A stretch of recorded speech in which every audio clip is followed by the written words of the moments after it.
Hey, this is your Great Lakes dude, Jeff Liskay, coming to you on the Wet Fly Swing podcast, where we're going to be going rage angler on all things Great Lakes, from gear, fly, big water, and swinging flies, of course. If it concerns the Great Lakes, we've got you covered, so stay tuned to this next episode. Today's episode is sponsored by Eastern Idaho's Yellowstone Teton Territory, Idaho's most renowned zone for fly fishing, from the Henry's Fork to the South Fork of the Snake, and all the high alpine lakes and streams in between. Yellowstone Teton Territory provides anglers and other outdoor enthusiasts with all the information they need to plan their next big trip. You can visit wetflyswing.com/Teton right now to get the full list of outfitters, lodges, fly shops, and all kinds of inspiration to get you started on your next trip to Eastern Idaho. That's Teton, Teton, wetflyswing.com/Teton. Hey everyone, this is Jeff Liskay, aka Great Lakes Dude, bringing you the another Wet Fly Swing podcast, Great Lakes. Welcome to the show. I'm super stoked for this episode because it's really good timing. There's going to be cooler waters along the shoreline of Lake Erie. There's going to be cooler waters all over the Great Lakes, which are going to start driving these fish in the steelhead and these migratory trout up into the streams. And I just got a report today that things are starting to happen in my end of the South Shores, but it's sort of a great episode. I'm sort of really looking forward to it because we're going to start off with a great guest, Tyler Dunsmore, and he's on the Grand River. But before I introduce him, this is where I cut my teeth with the two-handed game 20-some years ago on the shores of the Grand River, which runs in on the north shores of Lake Erie. And it's a very unique fishery, and I'm super excited to have Tyler come here on the episode, give us the skinny on all the steelhead programs and everything else he has, But without further ado, I'm going to introduce you to Tyler Dunsmore. He is a guide service, which is fly water guiding and instruction. He's a casting instructor. He's a Rio, Sage, and Reddington ambassador. He's hosted many trips for Atlantic salmon. He's guided in the interior in BC for trout, Atlantic salmon on the Miramichi. The list goes on and on of his talents and the information he's going to bring us in this next episode and chat. Welcome to the show, Tyler. Thank you very much, Jeff. A pleasure to be here. Nice, man. I can't wait. We have so much to chat about because we're both sitting in the wheelhouse of our seasons really beginning here, and they're both pretty uniquely different. But why don't you just give us a little background of like where you've been guiding, what your experience as a guide, and like what you're up to today, man.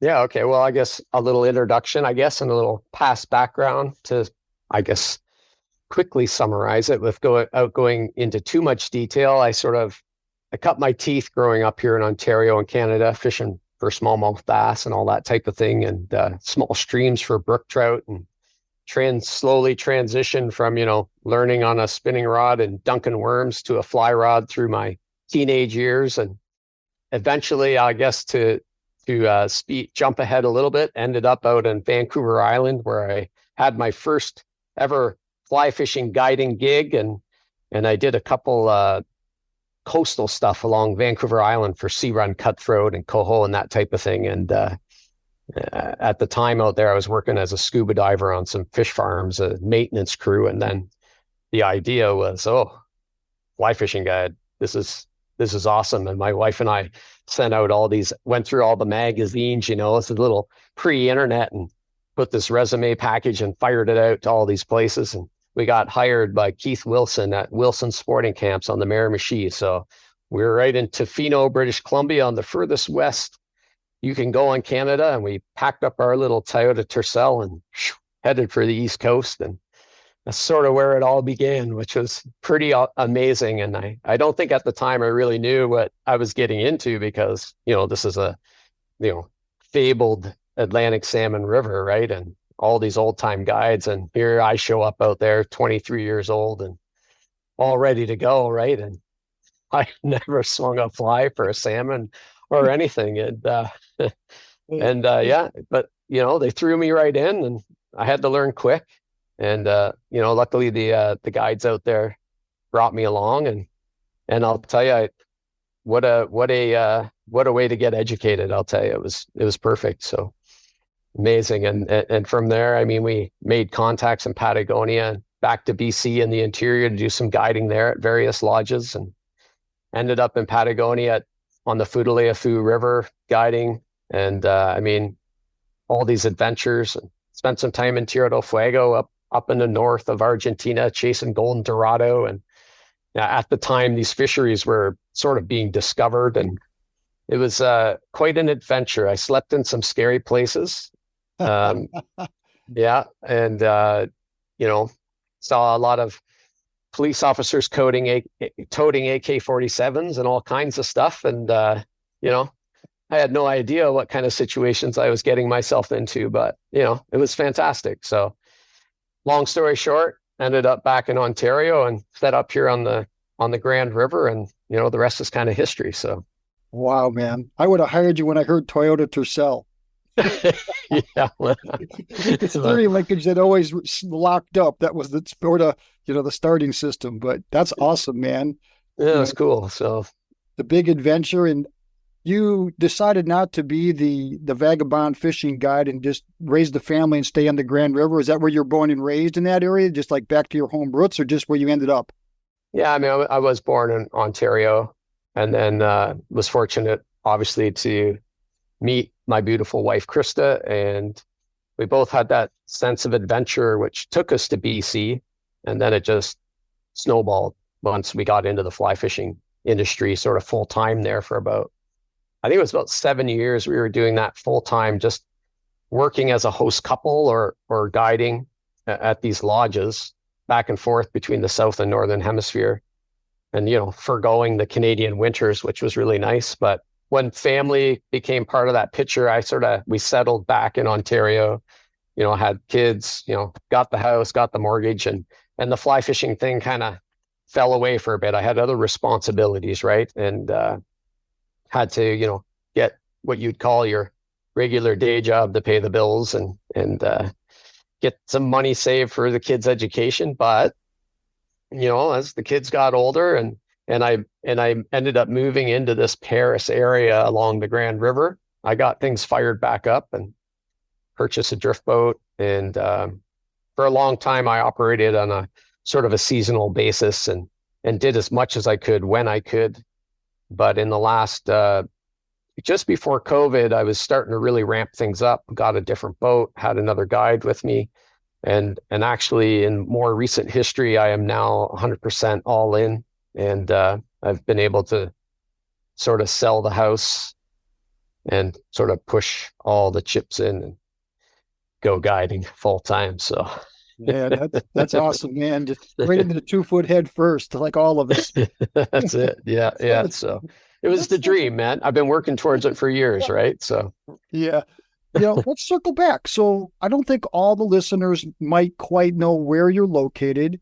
And why don't you give me this is such a unique fishery, all the Great Lakes, migratory trout streams are, but I think yours is one of the most unique that has to offer. So why don't you give it, the listeners a little background of like what you're pursuing and where it's located, and just a little intel on, your program now. Yeah. Okay. So I think I might have mentioned Paris, Ontario, and the section of river that flows through that area, Paris and Brantford. And that actually the area I guide in has a special designation called the Exceptional Waters section. And that has to do with, quite a groundwater influence and springs and cold water tributaries that enter the river, which obviously are the characteristics that makes this river unique and special. I guess to sort of give an overview of the river itself, its headwaters are, I would say, 100 miles north of us. It's sort of born out of a swamp area, Luther Marsh it's called, and it flows down into the main stem flows into a reservoir called Bellwood Lake. It's a big, it's a dam and it's controlled for flooding and that type of thing, but which is kind of unique there that dam is a bottom draw. And so there's cold water out the bottom. So there's a tailwater fishery below that in the upper Grand and the Elora-Fergus area, which a lot of people associate the Grand River with. but Wow. I'm not in that area at all. That's not where I focus on. That's a put and take fishery for brown trout, which is, has been fantastic over the years and very popular destination for people to visit, made popular by other guide services and stuff over the years. But as you flow south, that water warms up again, flows through some cities and urban areas, becomes more of a smallmouth bass fishery, or it is a smallmouth bass fishery. And then as it makes its way south, we enter this like Paris and Galt moraine area. So the moraines are deposits left of gravel and rock left by the glaciers when they receded, which is really good for filtration of water and creates a really good source of fresh, clean spring water that comes in and starts to enter this river system as it flows down through Paris. And essentially the river becomes more of a cool, warm type of scenario where we do have smallmouth bass present, but we also have these thermal areas and thermal refuges, I'll call it, of cold water, where now all of a sudden rainbow trout and brown trout have the habitat they need to survive as well. And we're also very fortunate to have a very prolific forage basin there of caddis and mayfly, stoneflies, and obviously those are the main the fish are quite focused on feeding on those insects. And we also have two major tributaries coming in the Paris-Branford area. Brantford is a town south of us, downriver from Paris, the Nith River, which is also influenced by these cold water springs and a lot of spawning tributaries up there that the steelhead move through to get to through our area. And then as well, Whitemans Creek, which I'm sure you've heard of before, is a cold water, year-round trout stream, a nice one, like, 15, 20 feet wide. And you can catch trout in there year-round, lots of good groundwater that enters the river, which is a major spawning tributary for steelhead. And, obviously creates a big thermal cold water refuge in the main stem of the river for the rainbows and browns. And, as it flows down through the town of Brantford, then again, it starts to warm because those springs sort of stop entering as much, and you enter into sort of a clay till kind of, I'll call it, more agricultural farmland down there. And again, it becomes like strictly a warm water fishery. So that's kind of the lay of the land, I'll say. And I guess what makes it unique from a steelhead perspective and the early run fish you touched on, I'm not jumping too far ahead. We're good. No, not at all, man. I know a little bit of background, but this is really cool about a guide that, you're so in touch and have a pulse on your community and your home waters, right? So it's really interesting. As it goes down below, as it starts entering Lake Erie, then eventually it has multiple dams these fish have to traverse, correct? Yeah, it does have dams. So as it flows south of Brantford, it gets down to, okay, well, I guess I should back up a bit. There's a dam in Paris. That's the upper limit of the steelhead migration on the main stem of the Grand. Okay, perfect. And they sort of veer off and go up the Nith River watershed, which is actually a beautiful river and very long with lots of cold water tribs on it. And so if we move south back down to Brantford, there's a dam there called Wilkes Dam, but it's more of a speed bump, more of a weir. So the fish just shoot right over that. And then as you go downriver, we get to the town of Caledonia, where there is a big impassable dam there with non-functioning fish ladders. I'll say poor design when it was built. And I believe actually at this day and age, there's two fish ladders on that dam, if you can believe it. And they put like the log stops in it, or the baffles, I've heard them called. And they're not even installed anymore. They're non-functioning. Fish don't even use them. So I don't get it, but anyways, that's another side of things we could delve into and we may touch on again. But that dam is is a feature in the river that creates the fishery and the special fish that we have, almost, because the steelhead we have up here can swim straight up the face of that dam.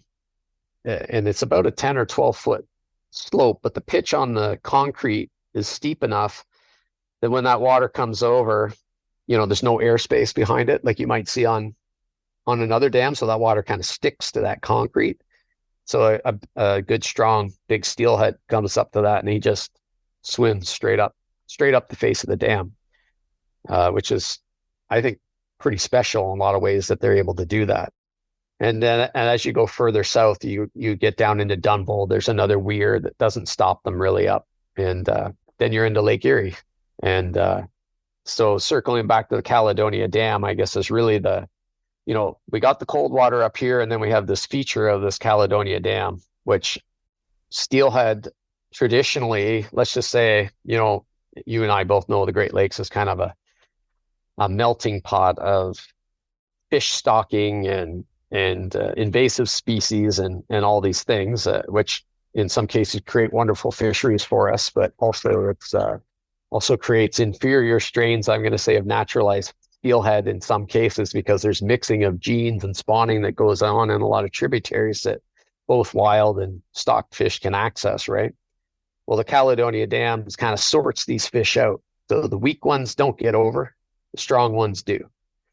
And usually the strong ones are wild fish, or I would say 95 to 97% of them are wild fish that are naturally or naturalized in our tributaries upstream here in the cold water areas, and go back to Erie to grow big, feed on those emerald shiners and gobies and all that good stuff, and then come back to us and get over that dam and get back up here. And the imprinting of feeding on mayflies and caddis when they're young is still very much alive and well, and creates some great opportunities for us. So yeah, I mean, it's also water temperature. These things have genetically learned to run, almost not quite out of temperature, but super early to give them that, that liveliness and their temperature zone to zip over the dam, where once it gets colder and the water gets cold, those, your self-sustaining fish upriver where you're targeting, they're already in the river, and all the other ones are sort of down below the Caledonia Dam just chilling up because they can't make it, can they? Yeah, exactly. I didn't touch on that, but yeah, that's exactly, I should have mentioned that. But you are right. These fish are now they're genetically programmed to know that they got to get over that dam or they're not going to reproduce. And the unique thing about that dam is over the years, these fish have learned to run, before it gets too cold, because when that water temperature gets down into, I'm going to talk Celsius a bit because I'm obviously in Canada. So the metric system, which I think 7 or 8 degrees Celsius, which in Fahrenheit, I don't know what that is, but I think it's, we could do the conversion, but is it 39 or 42 degrees Fahrenheit, somewhere in there? I don't know, but right. Yeah, those fish, even the wild ones, the metabolism slows down to the point they just can't quite do it, unless we get a warm rain, water temperature will bump, and that metabolism kind of suddenly changes, and you'll get a push sometimes late in the year when in those situations occur. You'll get some fish over, but primarily they've learned that they got to get up here, and as soon as we get some nights, 4 or 5 nights in a row where that pulls that water temp down into below 20 degrees or 19 degrees Celsius, around 70 degrees Fahrenheit, they're coming. They're not going to wait.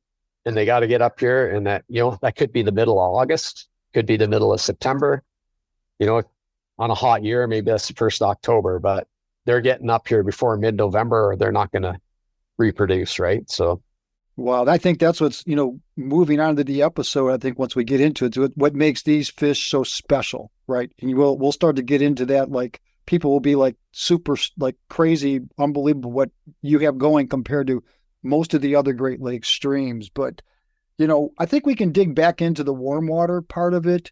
But I think I got so many questions to ask you, like, how we're going to approach it. What are you doing? How long your day is and everything else. But let's just take an average day, because you are a casting instructor, which is, what about like the equipment you just sort of start out with? Like if somebody, all the Great Lakes are a little bit different, but like, let's just go over, maybe the rods, and the lines that you're using, and then we can just start digging in deeper and deeper to what you got going, how to target these fish.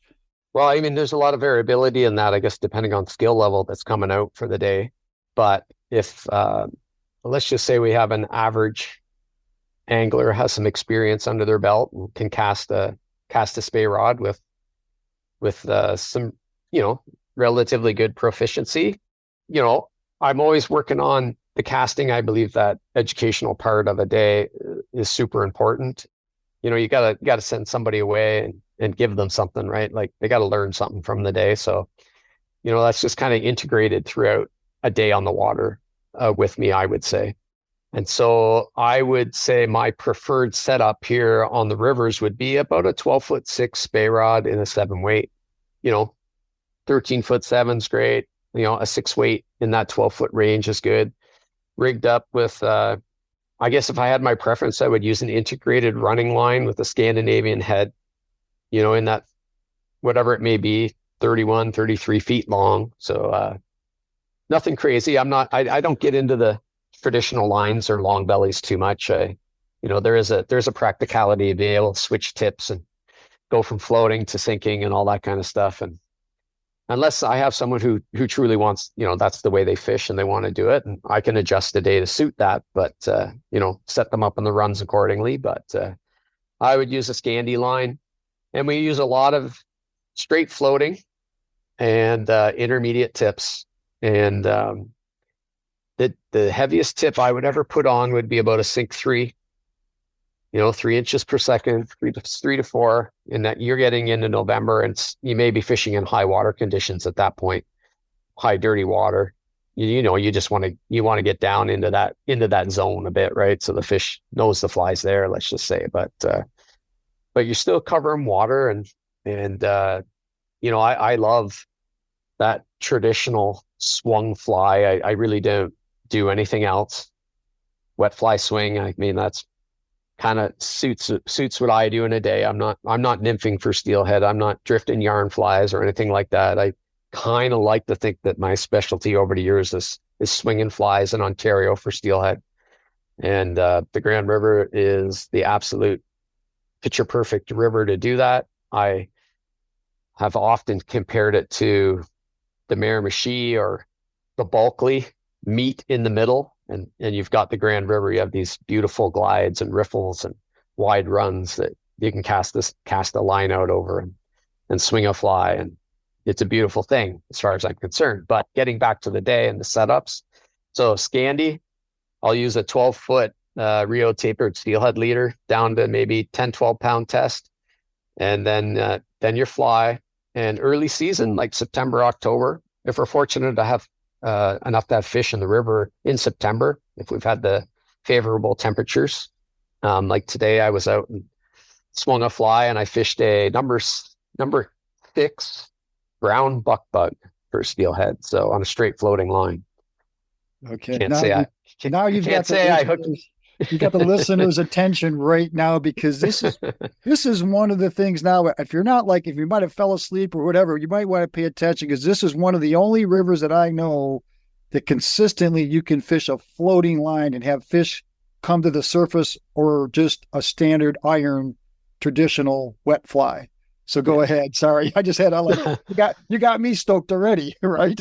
Yeah, well, I mean, it is really cool. Like, right. I think it is really cool. And I'll just mention real quick, I've fished these bugs on the Maitland River and the Saugeen up north with success too. It's if you can hit the conditions and the water temps, and there's fish there, they will eat. I would think it would be the same just about anywhere in the Great Lakes. It's just it just doesn't happen very often. It's more common on the Grand. But so anyways, a brown buckbug I fished today, unfortunately without success.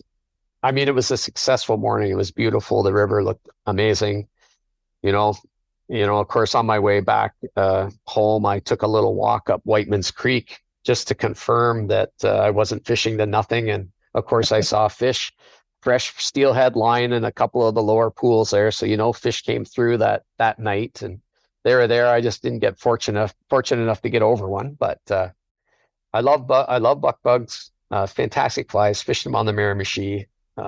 Fished them everywhere I've ever fished, and I find them highly effective flies. And I guess they don't look like anything or imitate anything, but to me that's sort of almost like a big caddis pupa pattern, just under the surface type of thing, almost if you were to think about it from a trout perspective. But other flies I like to fish are muddler style flies. A lot, again, they kind of ride high in the surface as well. And those flies will fish well off a tip too, actually. You can take them down a little bit and they can still be quite effective if you need to.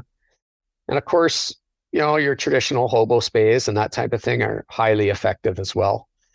And before I keep going deeper into the winter steelhead flies, I guess you should back up and just say there are, like you mentioned, opportunities for dry fly steelhead here in the right conditions.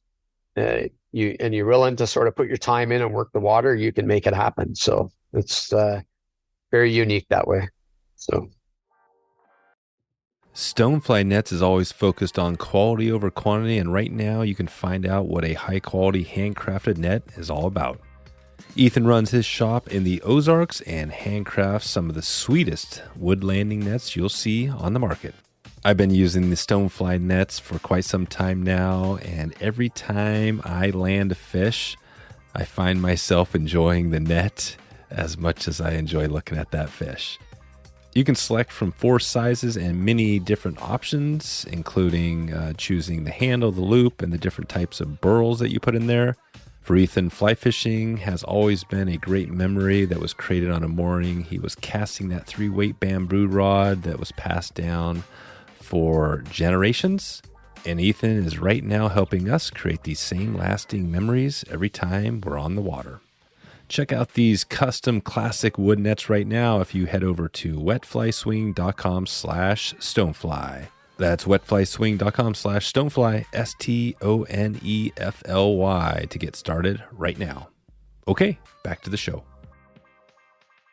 So if you were to look at the fly design in that, maybe could you sort of, you mentioned a few patterns, but there's always been do you think a wet fly needs jungle cock eyes on it? Or do you think there's is there okay, these are my 3 flies that if they don't, I always say controlled fly, this is the one that I had the most confidence in. One of my clients has that on, and the other one is the crash test dummy that you're always doing a little experimenting with. Do you, what's your thoughts on the jungle cock eyes and maybe the sizes of a wet fly that, you might do if you don't get one coming up? Where would you go next? Skate one and come back with a wet fly? What's your program doing that? Yeah, personal preference, let's just say I'm not competing in a run with other anglers. I would always start high in the water column with a bug or a dry if I could. Talking personally a little bit, I guess I should talk a little bit more with if I have clients in the boat, but would usually definitely put on a fly that I definitely have lots of confidence in on one rod. So a lot of times that's going to be a hobo spay in black and blue, right? And I'm going to have them follow the fellow in the front, say with a buck bug. That would be my 1-2 punch on a pretty regular basis. Either that or a muddler with a spay hackle tied into it, let's just say. Those are kind of my confidence flies. Okay. So, all right. So every guide, we don't want to fish black blue. I don't want to. But if you go to the Bulkley, you go to any steelhead river, you better have black and blue on sometime during the course of the day. What's your take on black blue? Is it the color contrast? Is it just because it's dark silhouette? Is it just, what is it? Yeah, I think it's a good attractor pattern. Black's a great color for steelhead, right? And the blue combo of that. And I tend to tie them with a little bit of flashaboo or the name is escaping me, but I dub the body with ice dub. Ice dub, that's it. And it's got a lot of flash in it. And if these fish are coming in fresh, they're aggressive. They see that, they're going to take it, right? It swings into their zone or their territory. They don't want to get pushed out of the lie by anything. They're going to strike. And I think that that black and blue and that contrast and the light coming through, I would always tie those flies very sparse. I like them to look big, but the light's got to penetrate, if that makes sense, through the materials. Sure. So yeah, and that's sort of my approach or my take on the black and blue, I guess I would say. And then if I said I really like olive and white as well with some copper in it. I mean, I that'd love be you my next already. choice. I don't Yeah, I love you already. That's like my go-to stuff. It's like we're coming to the same conclusion and we're like almost 700 miles apart. Yes. Yeah. So the black and blue to me, that's kind of like, what do the fish see when they see that? To me, that's something that they've seen in the lake when they've been feeding out there, whether that's a herring or a shiner of some kind or something along those lines. And when you transition to that olive and white with a copper, well, to me, especially in Lake Erie tributaries, that's an emerald shiner kind of approach to it. So yeah, I mean, steelhead are an aggressive fish when they want to be, right? I mean, if you show that fly to them and it's got a little flash, and they think that they don't want that in their space. And to me, they're kind of a mean, moody, aggressive fish when they decide to be. And they're just gonna smack it. And some days that's the mood they're in. So if you scale down and fish natural flies or bugs, sometimes they just let it go over their heads, and it's just like, I'm not interested today. And you follow up with that hobo spay, and they crush it. So every day is different. So Yeah. I like yeah. I like your idea with the flash too, with the translucent, because a lot of times I'll have that, it might not be a hobo, but it's sort of the same thing. I'll use more flash on one, but then, even though it's sparsely tied, just sort of like you said, flashaboo or, crinkle flash. But then sometimes it's too much in their face. And then I'll just use the body flash as the flash and cut the main flash down. And it's amazing that, when you put it in their awareness zone, they don't push out of it. Then it allows you to sneak it in there, right? And then it's like you said, then it's like, oh, what is it? Where before it even gets there, they're like, oh, there's the big giant flashy thing. I've seen this, and I'm out of it. Especially when the water has been pressured and it gets to that point where me and you are like, man, it's getting a little low, but we got to fish anyway, type deal. But what about sculpting patterns? Like, we know they're eating, pushing around. Is that something they get really angry at, sculpting patterns or stuff like that? Or So sculpin patterns have been pretty popular on the river with some of the locals over the years. And I fished them. And it's funny you mentioned that. I kind of just created or came up with a variation of a sculpin pattern last year, and kind of been something that's been bouncing around in my head for a couple of years. And, Lake Erie and the introduction and the food forage base out there, they have the gobies. I said, I need to come up with a goby fly. So I kind of fine tuned that last year. Been working on it a couple of years, and so it's a very sculpin-y looking fly, and I tie it with a kind of a wool head and little bead chain eyes, not too heavy. And there's a lot of goby flies out there. Kind of, to me, are bass flies.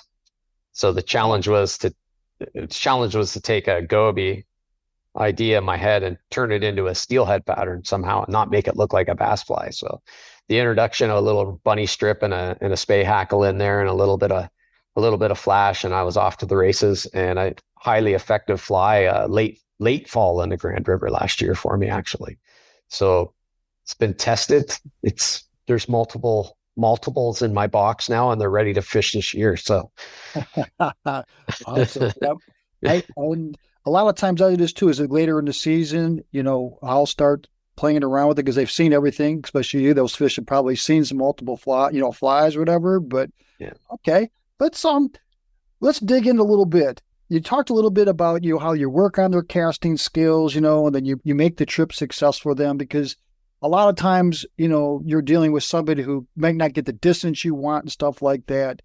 Is there any tips you could give anybody, other than like take a casting lesson, like when they first, start getting into the game with swinging flies? Do you have any tips for that at all? Or?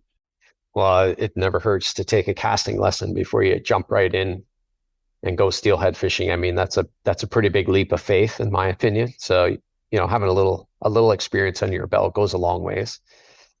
But I have been successful getting first timers in the boat and getting them into steelhead. But I tend to definitely cater my rods and my line setups to giving them every advantage they need to get a 50-foot cast if I can. And And then, it all of a sudden becomes a lot of fishing from the boat instead of wading and that type of thing. So anchoring up from the drift boat on a seam and getting close to that rock in the main run and working, I'm going to say working lies as opposed to covering water, let's just say. But I don't know if you run into that type of situation, but I don't know. You go into my basement and you kind of look at all the rods there. I got steelhead rods that are single hand 7 weights, 9 feet, through the switch rods all the way up to the spay rods. And, that telephone call the night before to who I'm fishing with and understanding their skill set,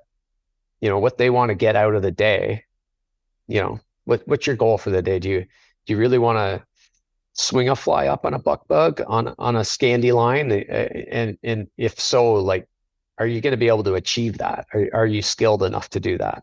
Okay, well, maybe not. So maybe we're going to bring out the switch rods and we're going to fish, intermediate tips and stick to those hobo spays and that type of thing and cover those traditional spots in the river and try to get a fish that way. I work hard to try to tailor the day to, make sure people are getting their best chance at a fish, let's just say. What do you mean the spot on the spot? Because the spot on the spot, like where they live.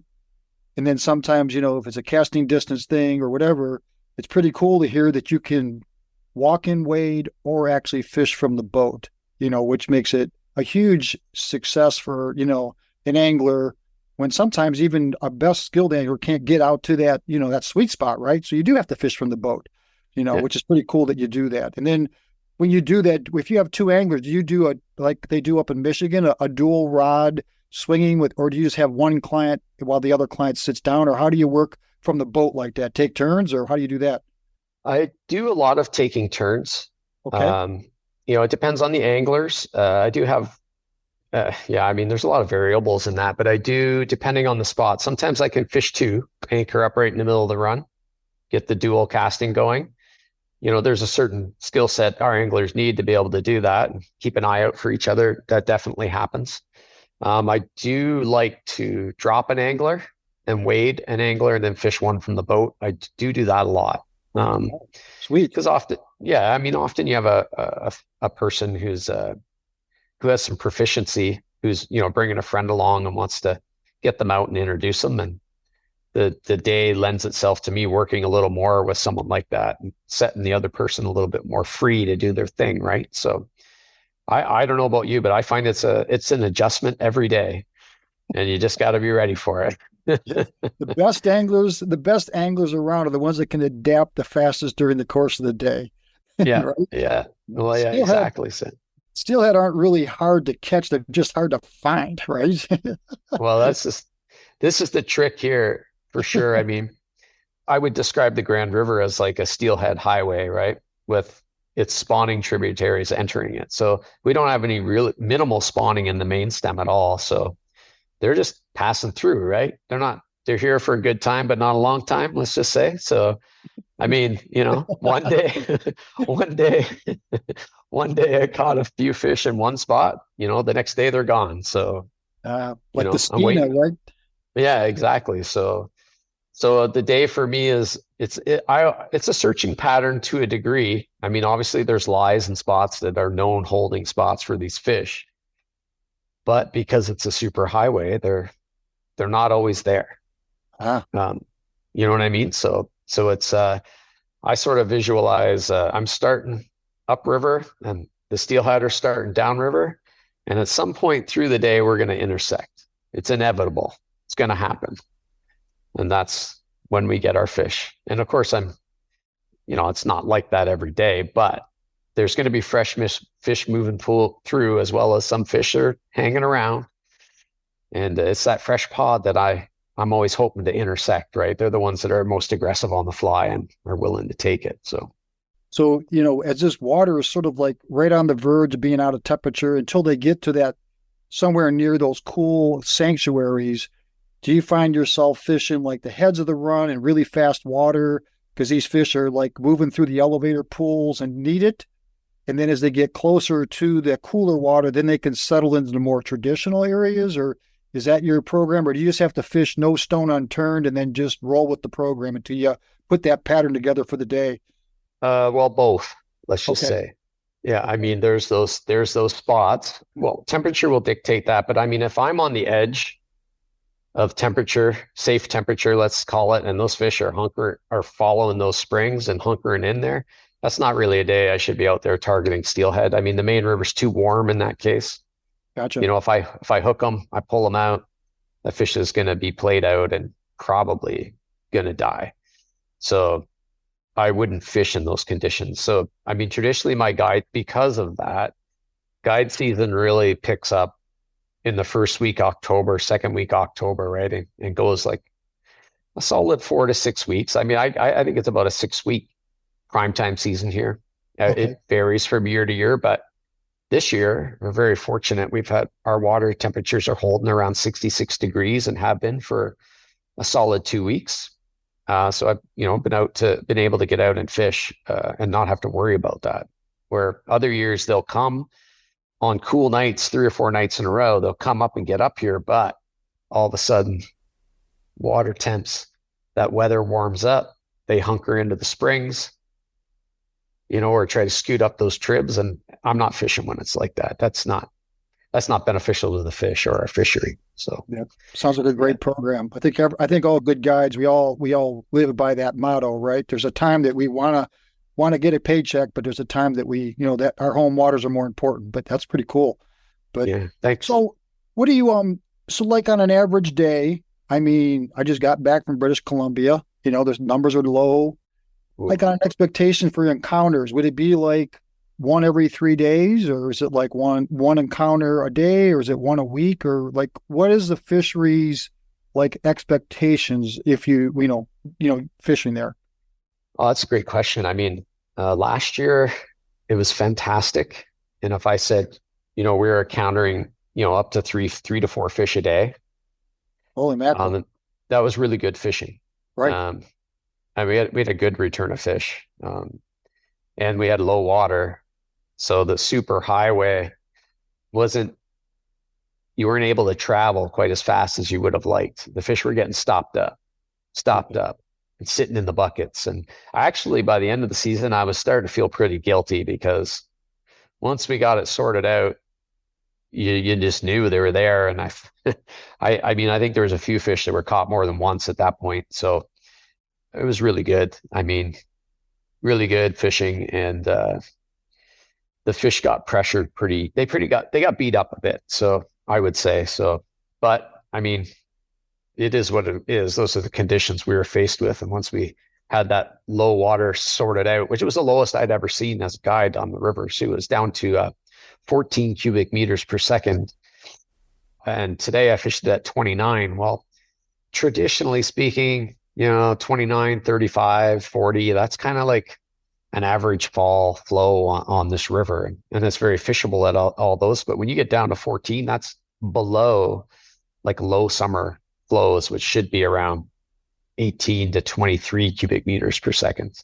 So if you can visualize that 14, well, the river gets pretty bony.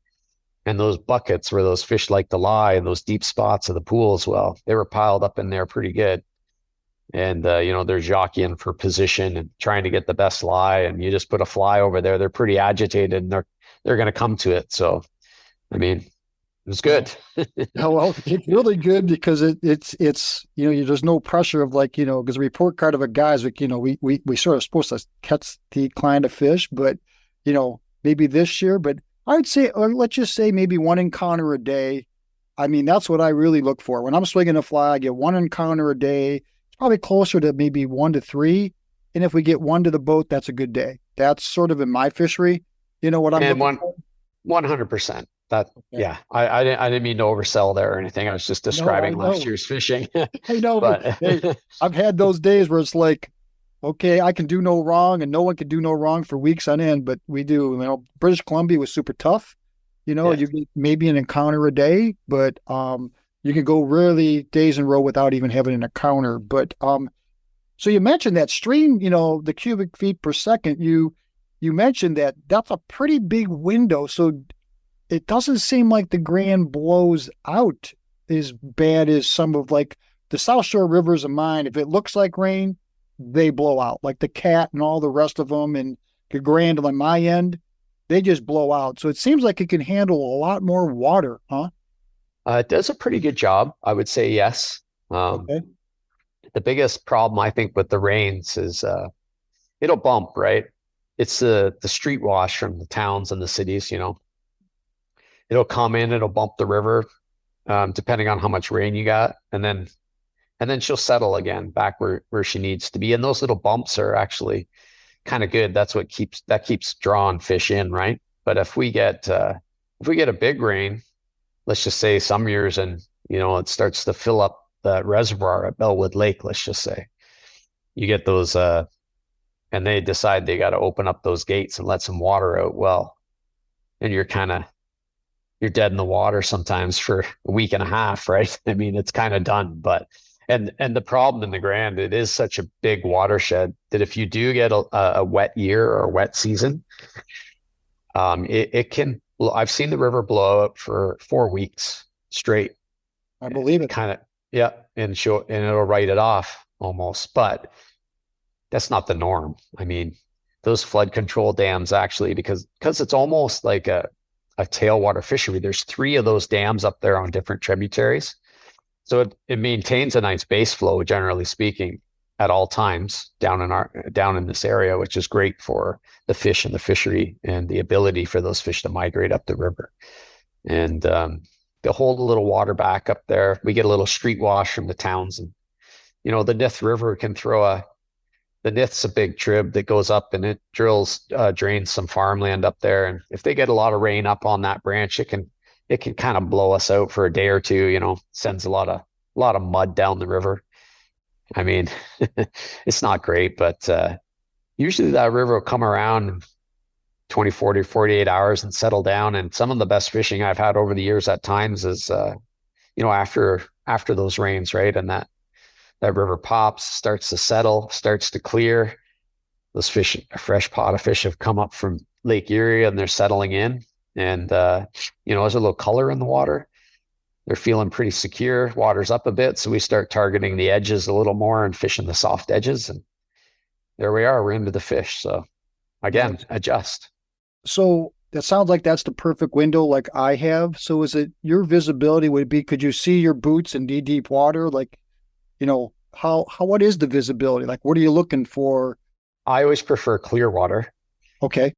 I like it clear so I can fish my bug ear patterns and that type of thing and my naturals, let's just say. But if there's a tinge of color, perfect. To me, man, like you said, if you're knee deep and you can see your boots, you're fishing for sure. I think that's fine. 18 inches, I think you're in the game.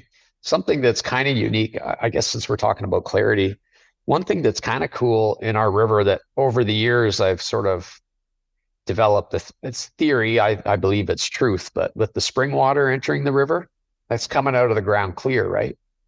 Wicking into the river from the bottom or the sides as clear water. So there's actually spots in the river which might look like chocolate milk on top. But when you go down, you actually have some viz there available to you because there is this influence of clear water coming in from the bottom in some spots. So it's not always a write-off when it appears to be. And I've been able to take advantage of that a few times over the years. So that's a secret under the radar intel. Oops, yeah, edit that out. Yeah, we'll retract that one. So if you have some of these sweet spots that are coming in, do you feel that these fish, because they're so, they are really homing in on their natal, reproductive creeks and that, will they get closer? Will they start hugging like river left or river right as they get closer just to stay within their home scent?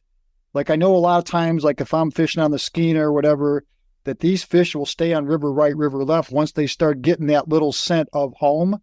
Do you sort of do that as you get closer to that? Or is that just the river that sweet water spreads out and you really don't pay much attention to that? I would say they like it. They hug it. They try to nose into it.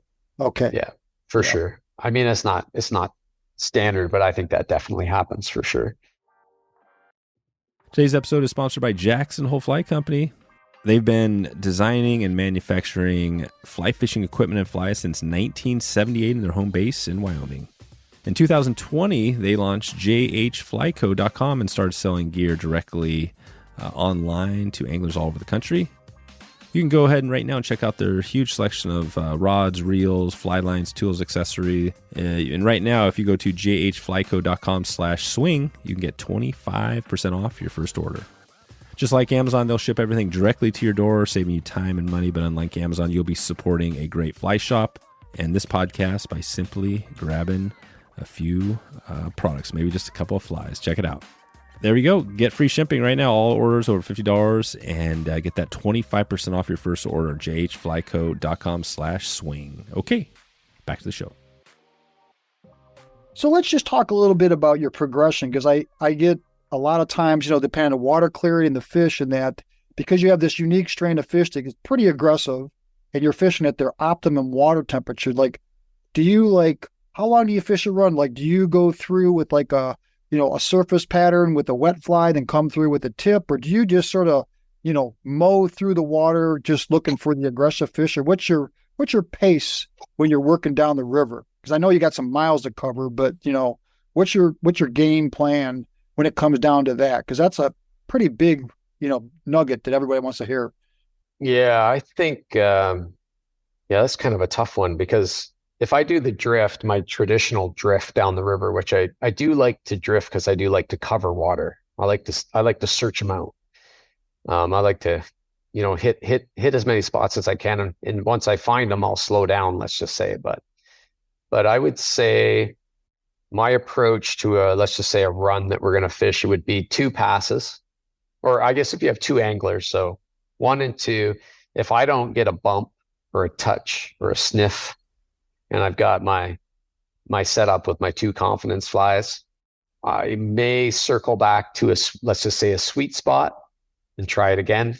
There's a rock that's a known lie. I'm gonna hit that, and switch that fly out, maybe get a tip on and run around, run it through there for an extra 10 or 15 minutes because that spot has proven to produce well over the years.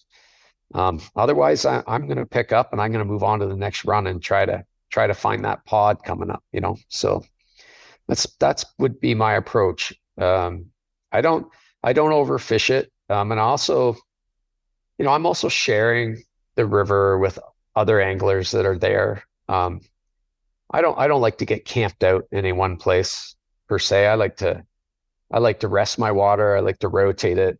And if someone else is out there fishing in that run, when I come through with the boat, I do have the luxury of covering some water. I'll just, there's a guy in there fishing. I'll just go past it and leave him there. Let him fish the run, and I'll take the next one, so to speak. So, yeah, that's great etiquette. Wish everybody had that mindset, right? But I try to do that, but right. Sometimes it's just a matter of getting the water we want to catch, just because it gets so crowded. But so, I think you gave a lot of great bullet points. What I want to touch on a few little maybe techniques, and a lot of times is that this conversation of so you're pretty much a swung fly angler guide majority of the time, if not all the time.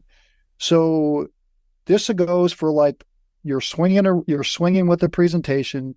What about holding a loop on your shooting line or right to the reel? What is your thoughts on that? High rod, low rod, because a lot of anglers, there's so many different Atlantic salmon, steelhead, West Coast. What's your thoughts on that? I like a loop, generally speaking. Okay. Especially early season with water temperatures, between 55 and 65.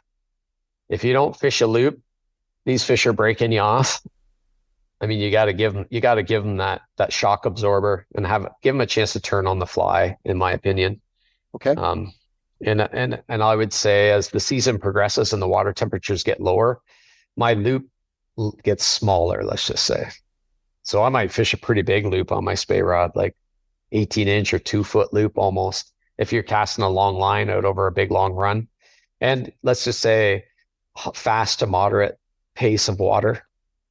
And when that fish strikes, I'm just going to give them that 2 feet of line, turn on the fly and let them come tight, and then raise to the bank and tighten on the fish. If I get down in some of the water, like you're familiar a bit with the Grand, like we also fish a lot of what I call frog water here. Right. Drives people absolutely bananas because it's such a slow swing. In that case, my loop will get smaller. We're definitely fishing broadside a little more, and the fish will come up and they take a little more time to turn on it. And once they've turned on it, I don't want to give them too much. It gives them an opportunity to drop the fly before it comes tight and that hook finds home. So I got to adjust a bit depending on flow and the location I'm fishing within a river. But generally speaking, I do like the loop. Okay. I learned that way on the Miramichi. Right. I do have some of my clients fish straight off the reel though. Okay. That first fish that grabs and they pinch the loop off to the cork, try to set the hook or break the fish off, which has happened, a few times. And I say, okay, we'll go straight off the reel and kind of cross our fingers a bit that, that hook's going to find home. Right. So, right. That's one nice thing about a click and paw. You could just let them just say, don't move the rod till you hear the clicker going. Then you're like this. But with 12 pound, you're dealing with right on the edge of like a serious industrial accident, right? All the time. Yeah, exactly. There's like a million things that could happen when that water temperature is in that high 50s, mid 50s. You've got firecracker fish that just want to just break you off all the time. But what about the hook? So barbless or barbed? Definitely barbless. Okay, sweet. So my own personal policy with fly water guiding, no matter where I'm fishing or guiding, is single barbless, catch and release for sure. But we do have special regulations in this area of the river that I guide in, which is single barbless, catch and release, and no bait. So it's about as close as you can get to having a fly fishing only section here in Ontario, I guess. So, right. I mean, that's the unique thing about it is that, and that's what I sort of want to dig into next is I think we've covered everything as far as I want to cover tips, but it sounds like you really don't do much more than a type 3 tip. You're letting these fish come up. These fish are extremely active where I'm sort of dredging. I hate to say it, on the south shores of Erie, the water temperatures are much colder. These fish are dowered down. I'm dredging to get them up. It's mainly just to park it in their zone long enough, right? And, I'm sure you have to do it as the water temperature drops. And another whole podcast will be on the Saugeen and the Maitland, because that's just a whole nother skill set, another conversation. But, so you are the co-vice president of the Middle Grand River TU chapter. And I think without the conservation efforts on this river, it would not, Larry Halleck and all my Canadian friends up there, this river would not be what it is today. Maybe could you shed us a little light on how this conservation efforts and what you're doing to keep this river so vibrant and make it better than it was? Absolutely. I guess I'll start by saying that, personal experiences, it absolutely makes a difference for sure. I mean, I think there's a few skeptics out there about, restoration versus stocking. I mean, there was a time there about 10 years ago before COVID where I had a couple pretty tough fall seasons out there on the water. And, the returns were falling off for sure. And, beaver dams and in some of these tributaries blocking access to spawning, combined with a couple of hot summers. And all of a sudden, 3 years later, you've got not too many fish coming up the river. And so it was interesting. Larry Halleck and Larry Mellors, I believe, you probably met Larry Mellors, kind of spearheaded the reforming of the Middle Grand River chapter. And as soon as I caught wind of that, I was there. I wanted to be a part of it. And as we worked away, got up in those tributaries of the Nith River and up on Whitemans Creek and started getting some beaver dams out of there and building some structures and channelizing those streams and washing the sediment away and exposing that gravel. It didn't take long before there was fish on there spawning and those beaver dams warm the river up. Well, now we've got cold water getting further down into the system and entering into the Nith and cooling the Nith, and the Nith is cooling the Grand again. And the resident population started to come back, and there was the insect hatches, I swear they improved as well. So, I mean, I think at the time, Larry was our president when that first started. Now he stepped down and he's kind of overseeing more projects and that type of thing, which is great because that's his skill set was river stewardship over the years. And Hina Kovacs has taken over, done a great job, and I'm working alongside her. And actually, Larry Mellers is the other. He's my co-VP, so we do some work together, and we just have a great group. And we go out and we get in a stream and fix it up and have a blast, and go for a beer afterwards. It's great social as well as great work that we do. And I mean, I've seen the improvements in the water quality and the fish down there, so it's great stuff. I really hope we can keep going and move forward, because we've done a lot of projects, and now we're starting to set our sights on a little bigger things, a little bigger projects. There's a little dam on a tributary that we want to get out that's going to provide more access and get more cold water in. All these little improvements we can make, it just helps the river tenfold. It's fantastic stuff. And for me as a guide, getting to know all that and that understanding that fishery and hanging around guys like Larry Halleck, I mean, the knowledge base there and the information in that guy's brain, I mean, it's pretty great to tap into that. And I think it's really up to my game as a guide. Actually, it's really given me a confidence and understanding of the water body that I'm guiding in that I never really had in these other places that I guided, so it's great mentorship. He's mentored myself just in my home waters. It's always great to protect the waters that you stand in, right? Or at least be aware of what it is. But so is it a 1-year smolting process in those streams after the fries, and around a 1-year smolting before they start heading back down the Lake Erie? Is it 2 years, or like some of the BC streams like the Dean, it's 4 or 5 years? But is there any intel on how long before they smolt, or no? Well, it's an interesting question, because we've actually been doing some scale samples and collection on this, so it can be looked at. Sure.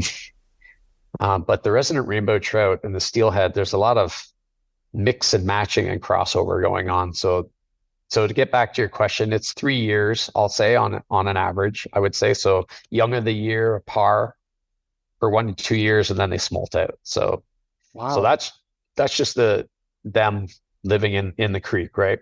And then they smolt out back to the lake to eat for the summer, and then they'll return, right? And then, of course, I think we have fish that are getting into that 3-year repeat spawner situation, maybe 4. I think 4 is about the max. I think I've heard they can go up to about 5 years, but I mean, if we had 5-year repeat spawners, I think we'd have 25-pound steelhead in the river. So I'm not seeing that. So. So I think what makes that very unique, and I think what makes it unique to your fishery, is that, because they're in that stream for so long compared to like a 1-year stock, hatchery fish, these fish are surviving on anything that hits the water for 3 years.